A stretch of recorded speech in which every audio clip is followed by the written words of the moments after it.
Now the fun begins. Because once you've signed on that dotted line, everything is coming on your head. Everything to do.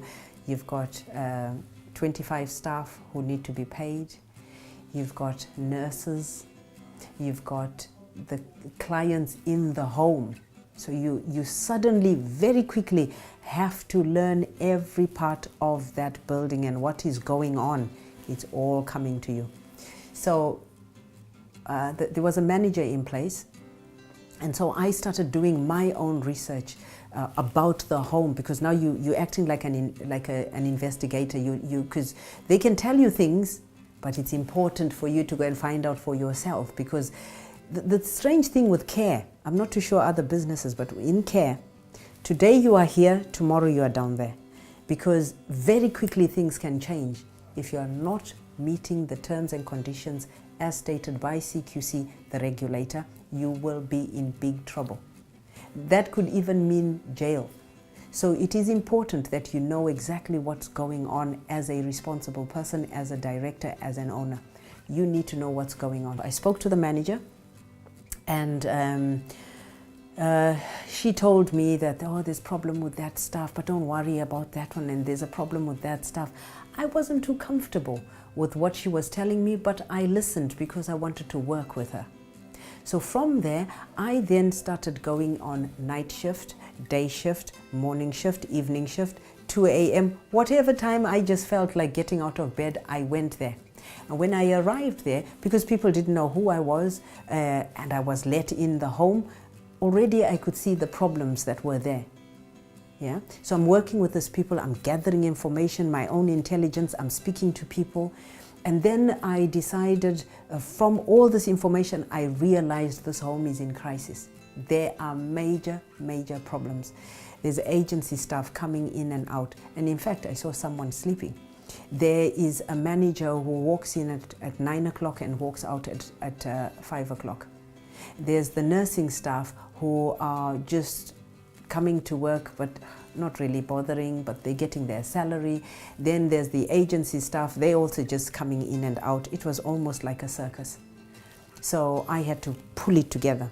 So the way in which I did it was, I called for a staff meeting and I said to the staff, I need us to work together. And I heard in the room there lots of moaning, and I thought, okay, what I'm going to do, I explained to them how I'm going to do it. We then introduced a traffic light system where I said, that's a red card, you tell us what's not working. Here's an orange card, you tell us what you really would like, and here's the green card, you tell us what is working. So there were 3 boxes, so we just called people in one by one. Well, I did call people in the room one by one, leave the person in the room. And I said, don't worry about handwriting and things like that. All I want to know is what's not working, what's working, and what you'd really like. So once I gathered all that information, I pinned it on the board in those 3 areas. And then again spoke to the staff. So it was a huge exercise. At the end of it, 15 staff resigned, which was fantastic news for me, because those staff were clearly troublemakers or not willing to change the way in which they were working. And then again, there was a huge recruitment drive. I gave the manager an action plan. She didn't like it. So by Wednesday, I gave on Monday, by Wednesday she was gone.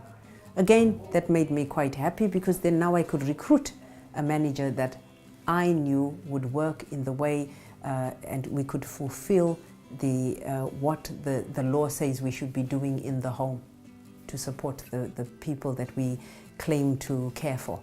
So we need to do it properly. So I then recruited a new manager. I took over the home in August 2014. By March 2015 or March, April, we had the new manager starting. And it's been fabulous ever since. So from a failing home, we've turned it the other way around. We've now 4 most of the time. We're doing major renovations because the home was very run down. And so because I didn't have the capital to move everyone out of the home, do a huge renovation, and then bring everyone back. So we're working around the people in the home. The feedback from families, the feedback from commissioners is very positive. And that doesn't just happen. One needs to be hands-on initially, and then once you set it up, you've got your manager in place there, you work with your manager. You work alongside your manager.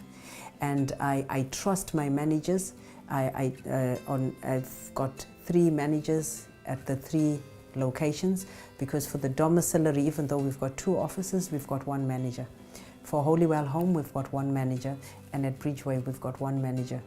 Right now, we are starting our new children's services. Again, there we've employed a manager, and I'm working alongside that manager because we are still setting up the service.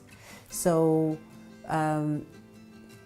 if I'm to give anyone advice, I think one needs to believe in their product. Whatever it is that you want to start up, you need to believe in your product.